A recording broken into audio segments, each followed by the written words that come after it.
ಭಾಳ ಅದ್ಭುತವಾಗಿದೆ. ಎಲ್ಲ ನಮ್ಮ ಕರ್ನಾಟಕದ ಯುವ ಪೀಳಿಗೆ ನೋಡಬೇಕಾಗಿರತಕ್ಕಂಥ ಒಂದು ಒಳ್ಳೆಯ ಚಿತ್ರ.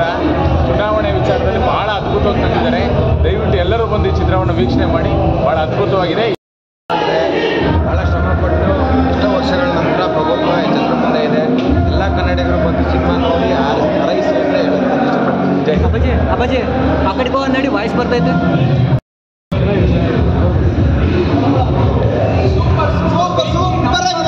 ಸೂಪರೆಲ್ಲ ನೋಡ್ಬೇಕಾಗಿರೋದು ಬಂದು ನೋಡಿ.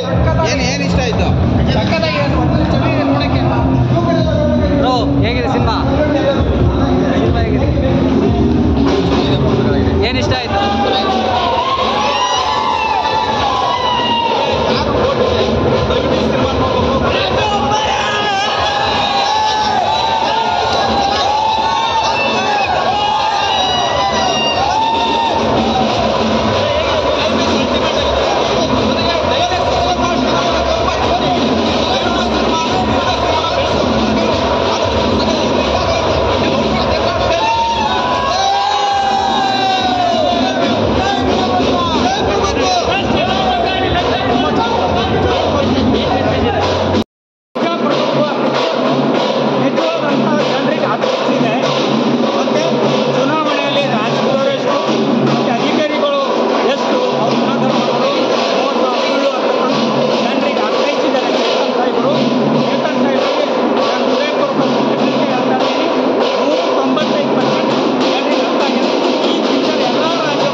ವಾಸ್ತವ ಸ್ಥಿತಿ ಏನಾಗಿದೆ, ಇವತ್ತಿನ ರಾಜಕಾರಣ ಇರ್ಬೋದು, ರೈತರ ಪರಿಸ್ಥಿತಿಗಳಿರ್ಬೋದು, ಇವತ್ತಿನ ವಾಸ್ತವ ಸ್ಥಿತಿ ಎತ್ತಿ ಹಿಡಿದಿದ್ದಾರೆ. ಮತ್ತು ಕೌಟುಂಬಿಕವಾಗಿ ನೋಡುವಂಥ ಸಿನಿಮಾ ಇದು. ಎಲ್ಲರೂ ಯಾರೋ ಅಂತ ದೊಡ್ಡ ಹೀರೋ ಮಾಡಿದ್ರೆ ಮಾತ್ರನೇ ಸಿನಿಮಾ ಅಂತ ಅಲ್ಲ. ಇವತ್ತು ಸಿನಿಮಾಗಳು ನೋಡಬೇಕಾಗಿರೋದು ಎಲ್ಲ ನಮ್ಮ ಕನ್ನಡ ನಾಡಿನ ಜನತೆ. ಏನೆಲ್ಲ ಒಂದು ಸ್ಟೋರಿ ಚೆನ್ನಾಗಿದೆ ಅಂದರೆ ಇವತ್ತು ವಾಸ್ತವಕ್ಕೆ ಹತ್ತಿರವಾಗಿದೆ. ಆದ್ದರಿಂದ ಈ ಸಿನಿಮಾ ಬರಬೇಕು ಮತ್ತು ಹೊಸ ನಟಗಳು ಬೆಳಿಬೇಕು ಅಂತ ಹೇಳಿ ಇವತ್ತು ನಾವು ಸಹ ಕರವೇ ಗಜಸೇನೆಯಿಂದ ಬಂದು ನೋಡಿದ್ದೀವಿ. ನಮ್ಮ ಎಲ್ಲ ಕಾರ್ಯಕರ್ತರು ಹೇಳಿದ್ದೇವೆ ಕನ್ನಡ ನಾಡಿನ 6.5 ಕೋಟಿ ಜನ ನೋಡಬೇಕು. ಇದಲ್ಲದೆ ಹೊಸ ಪಿಕ್ಚರ್ಗಳು ಬಂದಾಗ ನಮ್ಮ ಏನು ಸಿನಿಮಾ ನಟರುಗಳಿರ್ಬೋದು, ಶಿವರಾಜ್ ಕುಮಾರ್ ಅವರಿರ್ಬೋದು, ಸುದೀಪ್ ಅವರಿರ್ಬೋದು, ಹಲವಾರು ನಟರುಗಳು ಏನಿದ್ದಾರೆ ಅವರೆಲ್ಲ ಬಂದು ನೋಡಬೇಕು. ಯಾಕಂದರೆ ಹೊಸ ನಟರನ್ನ ಎಂಕರೇಜ್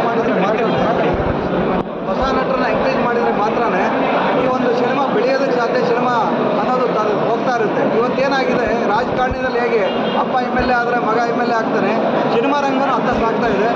ಅದಕ್ಕಾಗಿ ಹೊಸ ನಟರುಗಳಿಗೆ ಅವಕಾಶ ಬಂದಾಗ ಅವರೆಲ್ಲ ಪ್ರೋತ್ಸಾಹ ಮಾಡಬೇಕು ಮತ್ತು ಕನ್ನಡ ನಾಡಿನ ಜನತೆ ಇದನ್ನು ನೋಡಬೇಕು. ತುಂಬ ಅದ್ಭುತವಾದ ಪಿಕ್ಚರ್ ಅಂತ ನಾವು ಹೇಳ್ತಾ ಇದ್ದೀವಿ. Thank you sir. ಬನ್ನಿ, ಹೇಗಿತ್ತು sir movie? Sir film beautiful ಆಗಿದೆ. ಒಳ್ಳೆ ಮೆಸೇಜ್ ಕೊಟ್ಟಿದ್ದಾರೆ. ನಮ್ಮ ಕನ್ನಡ ಫಿಲಿಮ್ ಇಂಡಸ್ಟ್ರಿಯಲ್ಲಿ ಸುಮಾರು ಮೂವಿಗಳು ಬರ್ತಾ ಇದೆ. ಎಲ್ಲ ಟಾಪ್ ಬೆಸ್ಟ್ ಮೂವೀಸ್ ಬರ್ತಾ ಇದೆ. ಬಟ್ ಜನಗಳಿಗೆ ಸರಿಯಾಗಿ ಮೆಸೇಜ್ ರೀಚ್ ಆಗ್ತಾ ಇಲ್ಲ. ರೀಚ್ ಯಾಕೆ ಆಗ್ತಾ ಇಲ್ಲ ಅಂತಂದರೆ ನೋಡಿರಿ, ಇವತ್ತು ಯಾರೋ ಸೆಲೆಬ್ರಿಟೀಸು ಅವರು ಇವರು, ಯಾರೋ ಈ ಹೀರೋ ಆ ಹೀರೋ, ಇವ್ರು ದೊಡ್ಡವರು ಅವ್ರು ದೊಡ್ಡವರು ಅಂತ ಇವರೆಲ್ಲ ಫಿಕ್ಸ್ ಮಾಡ್ಕೊಂಡ್ಬಿಟ್ಟು ಅವ್ರ ಹೀರೋಗಳು ಇವ್ರ ಹೀರೋಗಳು ಮಾಡಿದಾಗ ಮಾತ್ರನೇ ಈ ಜನಗಳನ್ನ ಬರಂಗೆ ಹೋಗಂಗೆ ಮಾಡಿ ತಲೆ ಕೆಡಿಸಿ ಮಡಗಿದ್ದಾರೆ ಪ್ರತಿಯೊಂದು ಫ್ಯಾನ್ಸ್ಗಳು. ನೋಡಿ, ಕನ್ನಡ ತಾಯಿ ಬಗ್ಗೆ, ಕನ್ನಡ ಪ್ರತಿಯೊಂದು ದಿನ ಇಲ್ಲಿ ಉಸಿರಾಡ್ತೀರಿ, ಆ ತಾಯಿ ನೆರಳಲ್ಲಿ ಬದುಕ್ತಾ ಇದ್ದೀರಿ.